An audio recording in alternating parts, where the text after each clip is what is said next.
말씀의 제목은 성도에게 고난이란이라는 제목으로 말씀을 전하겠습니다. 자, 오늘 본문에서 반복되는 단어가 있어요. 뭐죠? 형통이란 단어입니다. 쉬운 말로 하면 성공, 번영이란 뜻이죠. 2절 보시면 또 3절 보시면 23절 이렇게 보시면 이렇게 3번 나옵니다. 근데 이 형통이란 단어 앞에는 공통적인 말이 있어요. 공통적인 수식어 또 말이 있죠. 그게 뭐예요? 여호와께서 함께 하심이라 입니다. 즉 성경에서 말하는 형통, 번영, 성공이란 세상에서 흔히 생각하는 어떤 일에 원하는 것을 이루고 얻어낸다라는 말이 아니라는 거예요. 하나님께서 함께 하시는 것 그 자체가 형통이고 번영과 성공된 인생이란 의미입니다. 우리는 흔히 요셉의 인생 스토리를 어려운 고난을 견뎌서 결국에 당시 세계에서 가장 강한 나라인 애굽의 이집트죠. 애굽의 2인자가 되는 스토리다라고 생각합니다. 또한 보디발의 집에 노예로 있을 때도 또 감옥에서 죄수로 있을 때도 그곳에 2인자가 되어서 나름 성공한 인생을 살았다고 생각하며 그것이 형통, 하나님과 함께 하심의 결과라고 생각하는 거예요. 그런 생각이 완전히 틀렸다, 그렇게까지 단언할 수는 없지만, 그럼 한번 묻겠어요, 여러분에게. 그게 맞는 것인지. 이 중에서, 자, 2인자로는 살 수 있으니까, 남의 집 노예로 살겠다는 사람 한번 손 들어보세요. 2인자로 살 수 있어. 노예 중에서는 그래도 널 제일 우두머리 해줄게. 그러니까 남의 집 노예로 살겠다는 사람이 있겠냐는 거예요. 또, 자, 감옥의 죄수. 자, 그 안에서 2인자로는 살 수 있게 해줄 테니까, 감옥의 죄수로 들어가. 무고하게. 할 때 그걸 원하는 자가 있겠냐는 거예요. 아마 없으실 겁니다. 자, 그럼 좀 정신을 차려야 돼요. 제가 질문하는 게 쉬운 질문이 아니에요. 자, 그러면 애굽의 총리로 사실 분 손들어 보시라면, 그렇죠? 거의 다 드실 거예요. 안 드시면 마음속으로 다 손들고 있을 거예요. 애굽의 총리는 좋아. 그렇죠? 근데 아이러니하게 요셉 스토리 중에서 형통이란 단어는 애굽의 총리일 때는 사용된 적이 단 한 번도 없다라는 거예요. 유독 오늘 본문의 노예이고 죄수 신분일 때만 요셉에 대해서 형통이란 단어를 반복하여 성경이 사용하고 있다는 것이에요. 이제 오늘 39장이었죠. 40장부터 그 단어가 없는 거예요. 요셉의 인생에서. 자, 우리 중에 아무도 원치 않는 그 요셉의 그 노예와 죄수로 있을 때에서야 하나님의 함께 하심 형통이란 단어가 가장 필요하고도 빛나는 순간이라는 것입니다.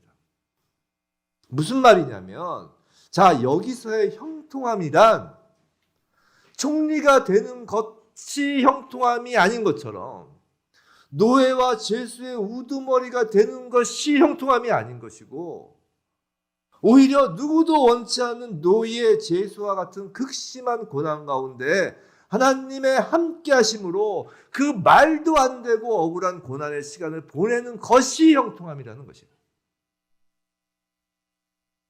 자, 구약의 요셉은 예수 그리스도를 대표하는 대표적인 인물입니다. 오늘 본문은 누가 뭐라 해도 채색 옷을 입은 그 아버지의 가장 귀한 아들인 요셉에서 동물과 같이 취급되는 노예의 신분 요셉으로 떨어진, 그리고 억울한 누명을 쓰고 감옥에 갇힌 그 요셉을 통해 예수 그리스도의 십자가의 고난을 예표하는 것이에요. 오늘 본문의 주제는 2인자가 되었으니까 형통한 것이다가 아니라 성도의 고난이란 하나님이 함께 하시는 형통이다가 주제인 것이에요. 고난, 이것이 주제이다 보니까 사실 오늘 본문을 설교하는 일이 쉽지 않습니다. 또 오늘 처음 저희 교회에 방문하신 분이 계신데 참 안타깝습니다. 고난이 주제입니다. 자, 피할 수 있으면 피하고 싶은 주제예요. 저도 알아요. 그 성도님들의 한 주간의 삶이 결코 쉽지 않음을 압니다. 그런 성도님들이 그나마 주일에 한번 또 모처럼 교회에 와서 하나님의 은혜, 사랑, 따뜻함, 용기, 그런 단어들로 가득 찬 하나님의 말씀을 듣고 위로받으면 좋겠는데, 고난에 대하여 이렇게 앉아서 들어야 한다는 것 자체가 얼마나 고난스러울지 힘들까 생각하면 사실 이것은 피하고 싶은 주제인 것입니다. 하지만 저희 산지교회는 주일에 강해 설교를 해요. 강해 설교라는 건 순서대로 간다는 것이죠. 그 장점이 그 설교자에게 이런 인간적인 생각, 피하고 싶은 생각을 해도 하지 못하게 한다는 점입니다. 설교자는 하나님의 말씀을 배달하는 배달부에 불과합니다. 어쩔 수 없습니다. 이 고난이란 묵직한 주제를 가지고 설교를 하지만 우리 성도님들을 향한 그 위로하고 싶은 이 목사의 마음이 있다는 걸 이해해 주시기 바랍니다. 근데 사실 참된 위로는 목사가 아니라 하나님께서 주시는 위로죠. 그리고 하나님은 오늘도 여러분의 그 모든 고단한 삶을 너무도 잘 아시고 위로하길 원하십니다. 고난 가운데 우리와 함께 하시는 그 하나님의 위로가 우리 모두에게 오늘 말씀 가운데 임하길 주님의 이름으로 축원합니다. 자, 사랑하는 성도 여러분, 우리가 고난을 제대로 이해하지 못하기 때문에 건강한 신앙생활에서 자꾸 벗어나는 거예요. 이게 되게 중요한 주제예요. 자, 예수님께서 4가지 땅에 떨어지는 씨의 그 비유를 드신 적이 있죠. 그 중에 돌밭 비유가 있습니다. 돌밭이 뭐예요? 처음 말씀을 들었을 때는 즉시 기쁨으로 받지만 뭐라고요? 환난이나 박해가 일어날 때는 곧바로 넘어지는 자를 비유하는 것이 돌밭 같은 마음을 가진 자의 비유예요. 자, 고난이 오면 곧바로 넘어지고 그래서 어떠하든지 고난을 피하고 또 세상적으로도 풍요롭고 건강하게 살려는 인간 본성 그대로를 추구하는 모습은 성도에게는 어울리지 않다는 것이에요. 그건 돌밭과 같다는 것이에요. 그건 언제부턴가 우리가 성도임에도 그런 돌밭 같은 마음을 품고 신앙생활을 하는 건 언제부턴가 고난에 대한 정확한 깨달음 없이 이 기독교를 기복신앙에 머물게 하려는 그 초대교회부터 사실 성행했죠. 그 거짓 교사들의 그 신비주의, 그 기적팔이 그런 것에 미혹되었기 때문입니다. 우리는 오늘 이 요셉의 스토리 중에 특별히 고난을 엑기스로 뽑은 오늘 39장 이 말씀 안에서 기독교에서 말하는 고난이란 무엇인지 명확하게 깨닫고 예수 그리스도의 십자가 고난 앞에서 아멘, 맞습니다. 아멘, 맞습니다. 당신의 고난이 곧 복음입니다. 라는 고백을 우리는 해야 하는 것이에요. 고난이야말로 복음의 핵심 주제인 거예요. 자, 먼저 고난, 고통의 근본 원인부터 우리는 살펴보기를 원합니다. 자, 고통이란 단어가 처음으로 성경에 등장한 것은 언제일까요? 성경에 처음으로 고통이라는 단어가 등장한 것은 우리 모두 잘 알다시피 아담이 선악을 알게 하는 나무의 실과를 먹은 직후예요. 여자에게는 임신하는 고통, 아담에게는 땀을 흘려야 먹을 것을 구하는 수고가 그것입니다. 즉 고난, 고통은 인간의 죄에서 시작됐다는 것이에요. 그럼 죄는 누가 가져왔나요? 하나님이요? 절대로 아닙니다. 죄는 뱀이 가져왔다고 얘기하잖아요. 죄와 악, 이걸 좀 세밀하게 좀 구별하면 성경에서는 하나님과의 관계를 끊어버리는 모든 것을 죄라고 합니다. 단순히 죄, 이 세상적인 언어와 다르죠.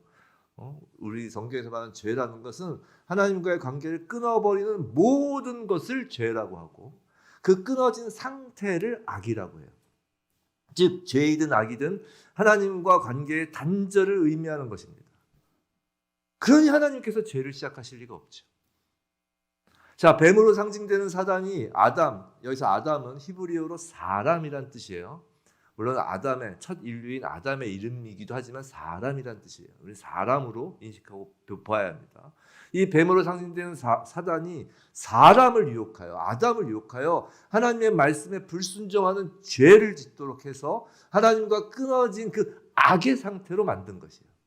이해가 되셨죠? 자, 그 죄, 그 악이 인간의 고통, 고난의 시작이며 원인이 되는 것입니다. 하나님은 절대로 인간 고통, 고난의 원인 제공자가 아니라는 것이에요. 자, 그럼 성경을 아신다는 분 중에 이런 질문을 하시는 분이 계실 수 있어요. 뭐냐면, 근데 성경에서는 사랑하는 자를 위하여 징계하신다고 하셨잖아요. 그렇죠? 그 징계를 받는 사람의 그 고통은 그럼 하나님이 주신 것 아닌가요? 라고 이렇게 반문하실 수가 있습니다. 근데 이건 조금만 더 생각해 보면 잘못된 질문인 것을 알 수 있어요. 자, 징계를 받는데 그 징계를 받는 이유가 뭔가요? 생각해 보세요. 어떤 아버지가 아버지 말 잘 듣고 아무런 잘못도 하고 있는 자녀를 이유 없이 징계한다면 그건 아버지가 정신이 좀 이상한 거예요. 그렇죠? 당연히 자녀가 무언가 아버지 말을 안 듣고 잘못된 행실을 하였기에 아버지는 그러지 말라고 징계하는 것입니다. 징계의 원인은 아버지가 아니라 죄인 것이에요. 죄로 인해 징계라는 고통을 받는 것입니다.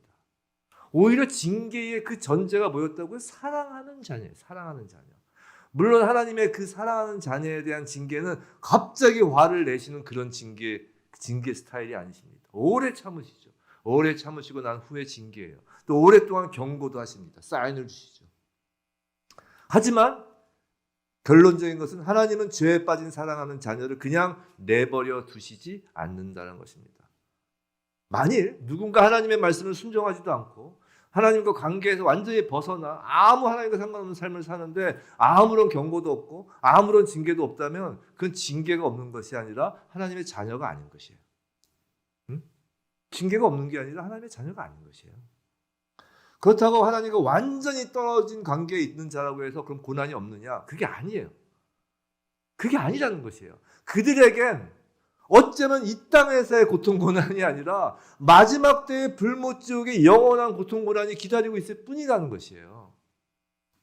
어쨌든 고통 고난은 죄의 결과물인 것입니다. 하나님과의 관계를 끊어버리는 일의 시작은 사단이 벌인 일이에요. 절대로 하나님을 오해하지 마시기 바랍니다.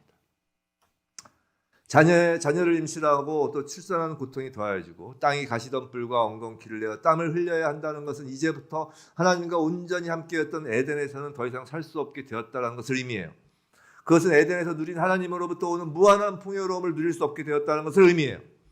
이제 사람은 생명을 이어가는 것도 먹고 마시는 것도 유한한 인간 스스로 애쓰고 노력해야 하는 것입니다. 고난이 시작된 것이에요. 처음에는 선악을 알게 하는 나무의 실과로 시작된 그 탐심, 그 탐욕이 그 고난을 이제 면해보자고 점점 더 그 탐욕과 탐심이 커지고 이제 서로 투쟁을 하는 것입니다. 만인의 투쟁을 하는 거예요.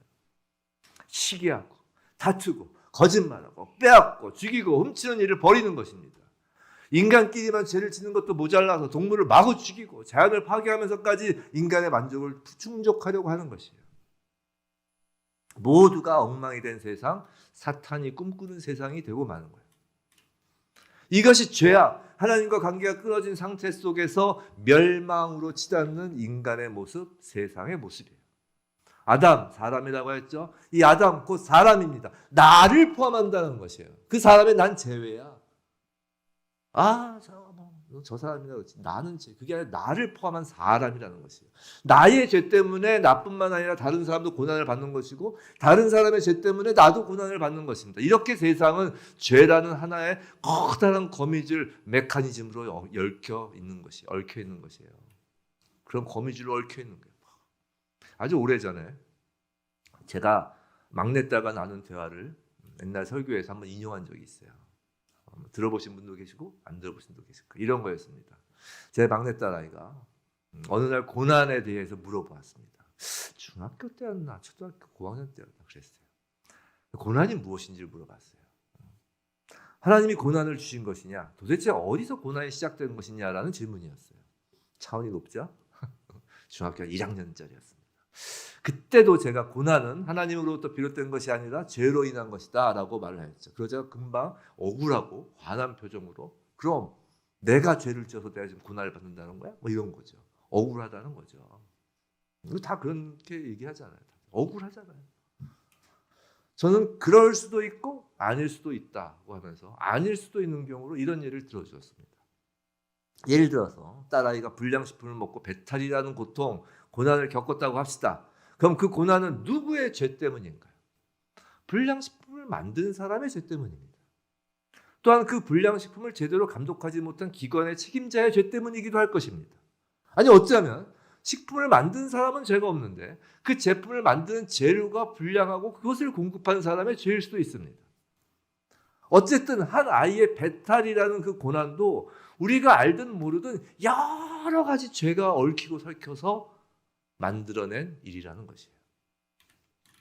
나의 죄이든 타인의 죄이든 죄는 놀라운 전파력과 그 영향력으로 누군가에게 고통과 고난이 되는 것이고 결국엔 전 인류의 고난이 되고 그 끝은 결국 최후의 심판에 이르게 된다는 것이에요.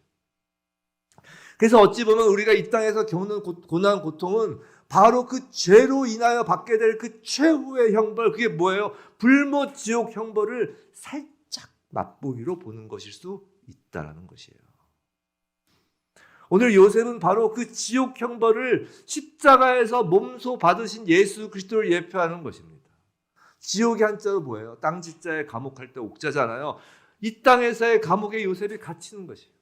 오늘 요셉이 노예로 팔려가 보디발의 노예가 된 것은 누구의 죄 때문인지 한번 생각해 보세요. 누군가요? 노예로 팔려간 것이 누구의 죄 때문이에요? 형제들의 시기, 질투, 그 채색옷에 대한 탐심이란 죄로 인한 것입니다. 근데 그 죄가 전부일까요?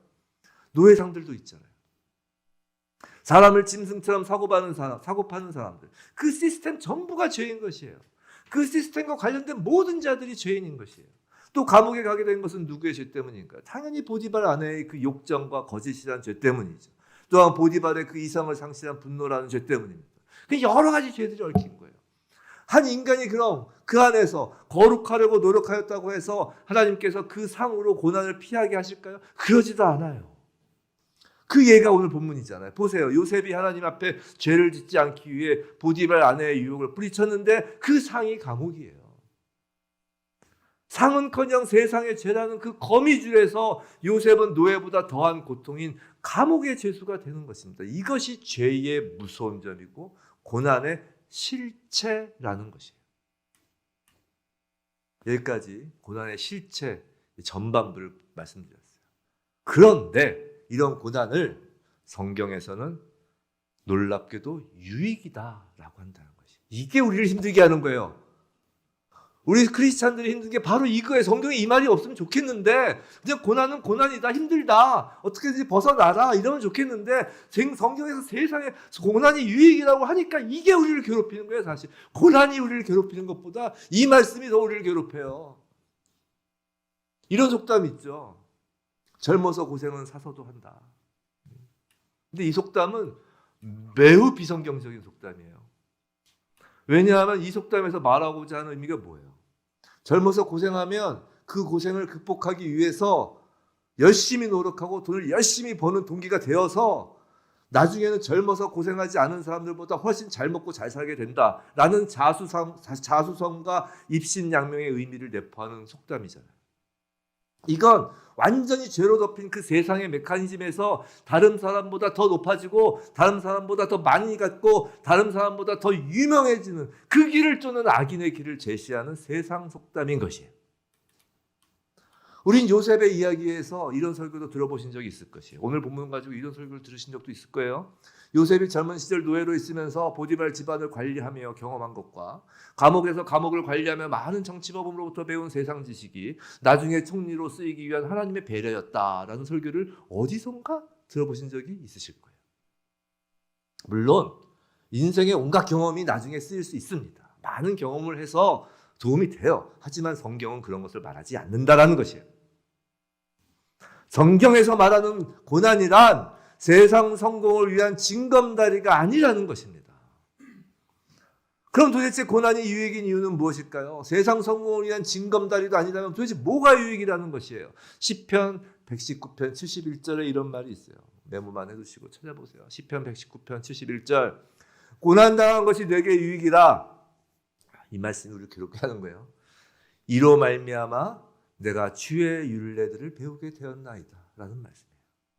또 시편 119편 67절에는 이렇게 정확하게 이제 더 이걸 풀어서 말씀합니다. 고난 당하기 전에는 내가 그릇 행하였더니 이제는 주의 말씀을 지키나이다 라고 말해요. 주의 율례를 배우고 주의 말씀을 지키는데 고난이 유익이라는 것입니다. 주의 율례, 주의 말씀이 무엇인가요? 사도 바울이 뭐라고 했어요? 로마서에서 율법으로는 뭐라고? 죄를 깨달음이니라 라고 했어요.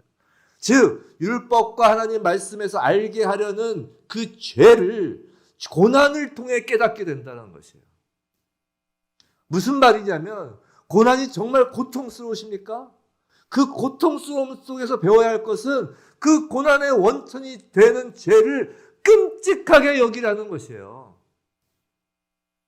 죄를 부둥켜 안고 살면서 고통스러워가 아니라 그 죄를 구역질 날 만큼 싫어하고 저주하라는 것입니다. 고난 가운데 있을 때 하나님을 원망하고 하나님을 미워하는 것이 아니라 정말로 죄를 우리에게 가져다 준 사탄을 원망하고 사탄을 미워하라는 것이에요. 우리는 성경을 자꾸 사탄적 시각으로 읽으려고 하는 거예요. 하나님을 미워하고 하나님을 오해하잖아요. 그렇게 사탄이 만드는 거예요. 우리를 자꾸 오해하게. 자꾸 기독교를 기복신앙으로 바꿔가면서. 그게 아니라는 거예요. 성경을 읽으면 고난 가운데서 사탄을 원망해야죠. 왜 하나님을 원망합니까? 그것이 고난이 유익인 까닭인 거예요. 젊어서 고생이 유익인 것이 맞아요. 근데 그건 고생해야 나중에 성공하기 때문에 유익한 것이 아니라 젊어서부터 그 죄의 끔찍한 실상, 지옥의 실상을 깨닫고 젊어서부터 죄로부터 떨어지라는 의미에서 유익한 것이라는 것이에요. 이 과정, 즉 고난 가운데 계속해서 죄를 미워하고 죄로부터 벗어나도록 하는 과정을 성경에서는 연단이라는 단어를 쓰는 것입니다. 그래서 젊어서부터 고난을 겪은 성도는 젊어서부터 연단되었기에 유익한 것이에요.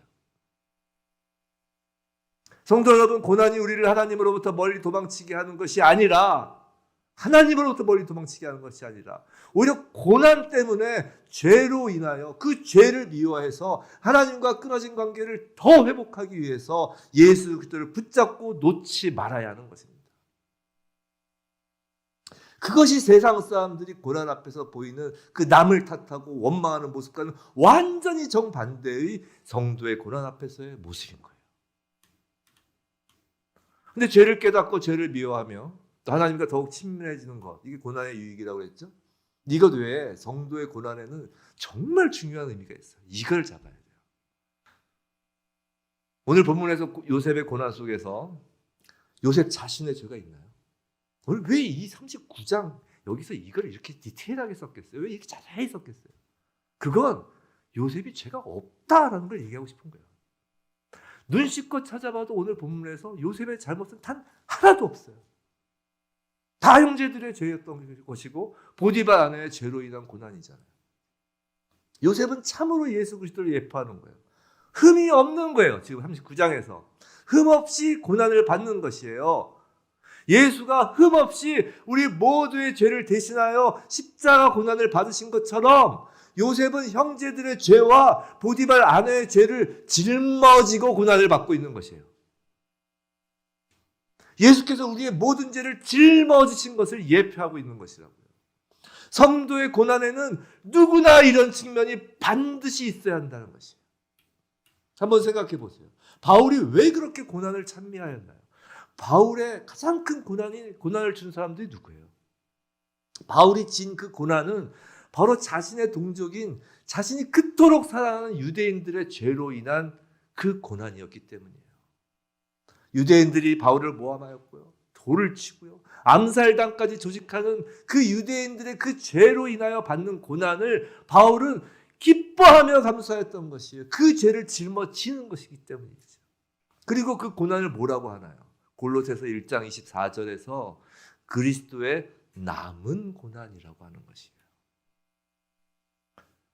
이건 예수님의 고난이 부족하였다는 의미가 아니라 예수님의 고난은 모든 인류의 죄의 대가로 받으신 완전하신 고난인데, 그런데 사도 바울은 그 골로새서에서 그리스도의 남은 고난이라고 하면서 뭐라고 말씀을 하냐면 그의 몸된 교회를 위하여 그리스도의 남은 고난을 자신의 육체에 채운다라고 해요. 골로새서 1장 24절. 그의 몸된 교회를 위하여.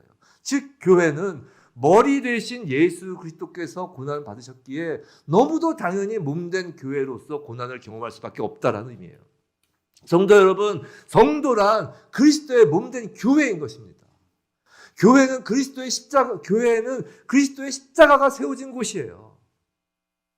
세상의 죄를 짊어지고 고난받는 곳이 교회이고 성도입니다.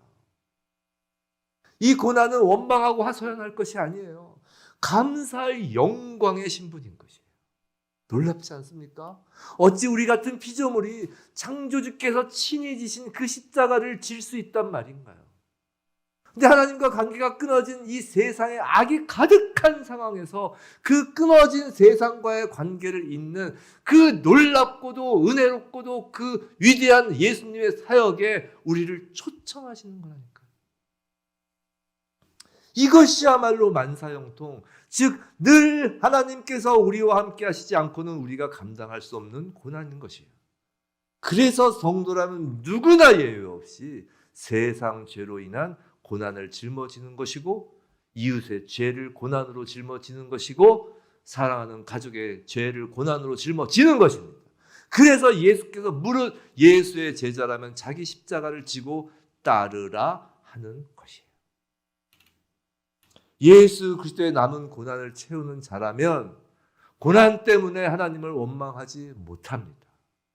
고난을 원망한다는 것은 곧 예수 그리스도의 십자가를 원망하는 것이고, 우리의 성도된 신분을 원망하는 것이고, 하나님을 원망하는 것과 같기 때문이에요. 그래서 고난받은 성도의 간증이, 고난받는 성도의 간증이 세상 사람들을 참된 복음 앞으로 나오게 하는 것이에요. 분명히 객관적으로 볼 때 그 무서운 고난 앞에서 하나님을 원망하고 도망쳐야 하는 것이 정상인데, 오히려 그 가운데서 찬양하고 감사하며 하나님의 영광을 드러내는 그 모습을 보고 세상 사람들이 하나님 앞으로 돌아오는 것이에요.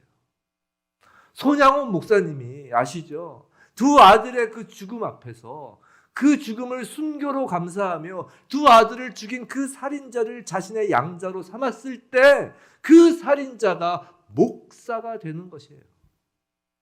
이어령 박사의 딸인 그 돌아가신 이민아 목사님 아시죠? 모르시면 나중에 한번 검색해 보세요. 이민아 목사님 돌아가셨는데 이어령 박사님의 딸이에요. 그 목사님의 간증이 있잖아요. 자신이 암에 걸리고 모 국회의원과 처음에 교회 때 이혼했죠. 그 모 국회의원 아실 거예요. 또 자신이 암에 걸리고 5살 딸이 특수자폐 판정받고 실명위기에 닥치고, 거기다 가장 사랑했던 아들이 25살에 돌연히 죽었어요. 그 모든 시련과 고난이, 그런데 그 이민아 목사님의 입술에서 그것이 자신에게 축복이었다라는 간증 앞에 평생 불신자였던 아버지 이령 박사가 회심하고 수많은 죄인들이 진정 회심케 되는 놀라운 역사가 있었던 것입니다. 간증한다고 하면서 그 기복신앙적인 간증, 즉 예수 믿고 좋은 대학 갔어요, 할렐루야. 예수 믿고 부자 되고 출세했어요, 할렐루야. 예수 믿고 병 고쳤어요 라는 간증은 겉으로는 하나님 앞에 사람들을 나오게 하는 것 같지만, 사실은 그 성공, 그 돈, 그 출세, 육신의 건강 앞에, 그 우상 앞에 사람들을 나오게 할 뿐이라는 것이에요. 성도의 고난은 그런 것입니다. 세상의 죄를 짊어진 그 십자가인 것이에요. 그 간증이 사람을 진정한 하나님 앞에 나오게 하는 길인 것이에요. 성도의 고난이 그런 것이라면 성도라면 절대로 하지 말아야 하는 것이 있어요. 이거 좀 주의해야 될 거예요. 이게 뭐냐면, 자신보다 힘이 없고 약한 이들에게 고난, 고통을 지우는 일을 해서는 안 됩니다. 자신이 누군가의 고난의 원인, 죄의 통로가 되어서는 안 되는 거예요. 그 대표적인 것이 어린아이에 대한 죄를 범하지 않는 것입니다. 그래서 성경에서는 특별히 이것에 대해서 언급을 해요. 성경을 보면 그토록 온유하신 예수께서 제자들을 꾸짖는 장면이 몇 번 나와요. 몇 번밖에 안 나오기 때문에 제자들을 꾸짖는다는 것은 이건 매우 심각한 죄라는 거예요. 근데 마태복음 19장 13절 이하에서 어린아이들을 데리고 나오는 것을 막은 제자들을 꾸짖는 장면이 나와요. 그리고 예수께서 말씀하시기를 어린아이들을 용납하고 내게 오는 것을 금하지 말라. 천국이 이런 사람의 것이니라 라고 하셨어요. 여기서 이런 사람이란 어떤 사람인가요? 바로 어른처럼 힘 있는 사람의 그 대상이 되는 어린아이와 같은 약한 사람이란 뜻이에요. 어린아이가 고통스러운 이유는 악한, 죄 많은 어른들의 그 죄를 어린아이가 짊어졌기 때문에 어린아이들이 고통스러운 것이에요. 그래서 천국이 어린아이의 것이라는 것입니다. 천국은 누군가의 죄로 인하여 억울하게 고통받는 자, 십자가를 진 자의 것이라는 거예요. 그래서 천국의 1순위가 어린아이와 같이 자신의 죄는 없이 학대자의 칼 앞에 목숨을 잃은 순교자가 그래서 1순위인 거예요. 그럼 반대로 어린아이에게 고통을 주는 사람은요? 제자들은 그나마 다행히 제자였으니까 꾸지람이란 그 징계로 교정하는 것에서 끝날 수 있었지만 하나님이 내버려 두시면, 즉 자신보다 약하고 어린아이를 학대하고 세상에서 아무런 일이 없었던 것처럼 하나님이 내버려 두셔서 승승장구하고 결국엔 마지막 심판의 고통의 불못이 그들의 몫이 되는 것이에요. 어린아이 자신보다 힘이 없는 사람을 고통에 빠뜨리면서 굳이 자신이 하나님으로부터 꾸지람 정도의 징계로 그칠 정도인지 제자인지 아니면 지옥에 가게 될 불신자인지를 테스트해보지 않기를 바랍니다. 그건 무모한 짓이에요. 어리석은 짓이고요. 성도란 결코 자신보다 약한 자, 어린 자에게 고통과 고난을 가져다 주는 일을 하지 말아야 하는 것입니다. 고통과 고난의 통로가 되어서는 안 돼요. 우린 축복의 통로잖아요. 동생을 파는 형이나 노예를 모함하는 보디발의 아내가 되지 말아야 한다는 것이. 자, 고난에 대해서 마지막. 자, 성도의 고난 마지막입니다. 이것은 성도의 고난은 소망으로 이어진다는 것이에요. 사도 바울은 로마서 5장 3절 4절에서 이런 말씀을 해요. 메모만 해놓으시고요. 제가 오늘 말씀이 길어서 성경을 안 찾아보는 거예요. 5장 3절 4절 로마서. 유명한 말씀입니다. 우리가 환난 중에도 즐거워하나니 이는 환난은 뭐요? 인내를, 인내는 뭐요? 연단을, 연단은 소망을 이루는 줄 알미로다 하고 있어요. 다시요. 환난이 뭐요? 인내, 인내 다음이 연단, 연단 다음이 소망이에요. 이 정도는 외워도 좋으실 거예요. 그래서 환난이라고 된 것은 고난이라고 해도 좋을 것입니다. 자, 세상은 죄의 메커니즘으로 인해 고난이 필수적인 것이라는 걸 지금까지 우리 배웠어요. 특히 성도에게는 더욱 그렇습니다. 이 땅에서 우리가 숨쉬고 살고 있는 동안 아무리 우리 자신이 거룩해진다고 하여도 고난을 피할 수 없다는 것을 배웠어요. 요셉처럼 말이죠. 자, 고난을 피할 수 없어요. 이 죄로 메커니즘으로 죄로 이제 거미줄처럼 얽힌 세상에서 고난을 이제 피할 수 없어요. 나의 죄든 타인의 죄든 뭐 세상의 죄든 죄로 인한 고난을 이제 피할 수 없습니다. 그럼 어떻게 해야 돼요? 피할 수 없으면 뭐 즐기는 것까지는 못해도 참아야죠. 그렇죠? 고난은 참아야 합니다. 그것이 인내예요. 그럼 성도의 인내라는 것이 그저 이 양 다물고 땀 뻘뻘 흘리며 견디는 것, 그것을 의미하는 것일까요? 아니라는 것이에요. 아까 말씀드린 것처럼 죄를 증오하며 죄에서 벗어나려고, 특히 적어도 자기 몸에 붙어있는 죄는 씻어내려고 애쓰는 과정을 겪는 거예요. 인내 가운데 우리는 연단을 받는 것이에요. 그 죄를 씻어내는 과정이 연단이라고 했잖아요.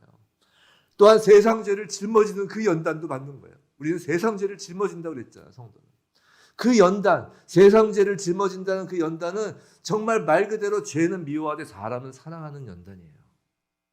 자기 몸에 붙은 죄는 미워하되 나 자신을 미워하지 말라는 거예요. 나 자신을 미워해서 뛰어내리지 말라는 거예요. 자신을 사랑해야죠. 다만 나에게 붙은 죄를 미워하라는 것이죠. 하나님이 세상을 사랑하사 독생자를 주신 것처럼 세상의 죄는 미워하되 세상은 사랑하는 것입니다. 그렇게 누군가 우리에게 죄를 지어 우리를 고통에 빠지게 하면 그 죄는 미워하지만 그 죄 짓는 사람은 사랑할 수 있다는 것이에요. 이게 매우 어려운 일이에요. 그래서 연단이라고 하는 것이에요. 나를 사랑하신 것처럼 그 사람도 예수께서 사랑하시기 때문에 예수 그리스도께서 그 사람을 위해서 십자가에서 고난 받으신 것이기 때문에 우리도 그 사람을 사랑하는 마음을 갖는 것이라는 것이에요. 이게 어렵다는 것이 그러니까 연단이라는 것이에요. 우리의 죄를 깎아내고 우리를 예수 그리스도의 사랑의 제자로 만드는 과정이 모두 고난이라는 통로를 통해 이루어지는 연단이라는 것입니다. 그리고 연단 다음에 뭐죠? 소망이에요. 그래서 마지막 끝이 소망입니다. 그럼 고난이 가져다주는 소망이란 무엇일까요? 자, 소망, 청리되는 것. 고난에서 벗어나 이 땅에서 잘 먹고 잘 살고 건강해지고 남들이 부러워하는 삶을 사는 것일까요? 아니라는 거죠. 제가 이렇게 막 빨리 얘기하는 건 아니니까. 자, 요셉의 이야기, 특히 고난에 대해서 시편에서 노래하고 있어요. 시편 새벽 설교 다시 시작할 텐데 시편 105편 메모해 놓으시고, 시편 105편은 일종의 서사십니다. 시편에 이런 시가 있었나 할 정도예요. 그 이스라엘의 역사를 전체를 쫙 시로 표현한 것인데 시편 105편의 그 15절부터 요셉에 관한 내용이 있어요. 그래서 그 시편 105편의 시인은 요셉을 하나님께서 앞서 보낸 자라고 표현하고, 요셉이 종으로 팔린 이야기, 또 발에 착고를 차고 쇠사슬에 매어 죄인된 이야기를 하면서 하나님께서 그를 단련하였다고 노래합니다. 그리고 요셉이 총리가 된 이야기를 쭉 하다가 끝부분이 시편 105편 24절에서 뭐라고 하냐면, 여호와께서 자기 백성을 크게 번성하게 하사 그의 대적들보다 강하게 하셨으며 라고 말해요. 무슨 말인가요? 바로 하나님 나라의 백성에 관한 말씀을 하고 있는 거예요. 즉 고난의 끝은 하나님 나라에 대한 소망인 것입니다. 성도 여러분, 고난의 유익은 이 땅에서 차라리 죄로 인한 지옥의 끝자락을 맛보며 그렇게 더욱 천국을 소망하는 것이에요. 만약에 이곳이 너무 좋아, 이곳이 좋소 라면 이곳에서 흥청망청 먹음직하고 보암직하며 지혜롭게 할 만큼 탐스러운 이 땅의 과실에 취해서 산다면, 마치 세상 죄와 무관한 것처럼 홀로 거룩한 양 살아가면서 세상 더 바랄 것 없는 그 편안함을 취한다면 결코 천국을 소망할 수 없다는 것이에요. 이곳이 좋사오니 하면 여기가 소망될 뿐이라는 것이에요. 사랑하는 성도 여러분, 고난 가운데 우리는 천국을 소망하는 것이에요. 진정 마지막 때가 가까이 왔음을 인정하시나요? 진정 마지막 때가 가까이 왔다는 것을 아시나요?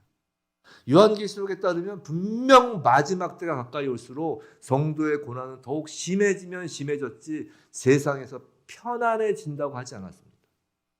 성도가 세상에서 날이 가면 갈수록 평안해지고 세대가 바뀌어갈수록 평안해진다는 건 이상한 거예요. 마지막 때가 가까울수록 성도는 힘이 힘들어지는 거예요. 자, 이제 마지막 때가 임박한 지금이 어느 자리에 앉으시렵니까? 어느 길을 걸으시렵니까? 예수가 걸어간 십자가의 길인가요? 아니면 로마 황제가 걸어가는 개선문을 지나는 길인가요? 그 대답은 우리의 진짜 기도 속에 담겨 있어요. 어떻게 기도하느냐에 따라. 정말 힘들고 어려운 고난 속에서 가슴 비어지고 어느 누구도 세상 어떤 말도 위로가 될 수 없을 때가 있습니다. 전후좌우 다 막힌 것 같고 무엇을 해야 될지 모르고 정말 아무것도 할 수 없이 천장만 바라볼 때가 있단 말이에요. 위로한다는 말은 나의 가슴을 찌르는 창이 됩니다. 욥의 친구들처럼 말이죠. 그때 앞뒤 좌우가 다 막혔을 때 우리가 할 수 있는 건 하늘만 바라보는 거예요. 그 기도, 그 하나님 앞에서의 그 우리의 기도가 단지 지금의 이 고난을 없애달라 라는 기도만으로 끝나는지, 아니면 지금 고난 속에서 우리에게 죄를 더욱 멀리할 수 있는 그 결단을 할 수 있게 해달라고, 그 인내할 수 있는 힘을 달라고, 그리고 그 연단 속에서 오직 천국 소망을 품을 수 있도록 해달라고 기도한다면 저와 여러분은 십자가의 길을 걷는 자인 것입니다. 그런 기도 가운데 하나님은 그 어떤 고난이라도 우리를 하나님으로부터 끊을 수 없는, 끝까지 우리를 붙드시는 하나님의 그 집요한 사랑과 언제나 우리와 함께 하시는 만사 형통함과 하나님의 크신 위로를 복으로 주시는 것이에요. 부디 저와 여러분 모두 그렇게 하나님과 함께 하시며 언제나 성도의 길을 걷는 우리 모두이길 주님의 이름으로 축원합니다.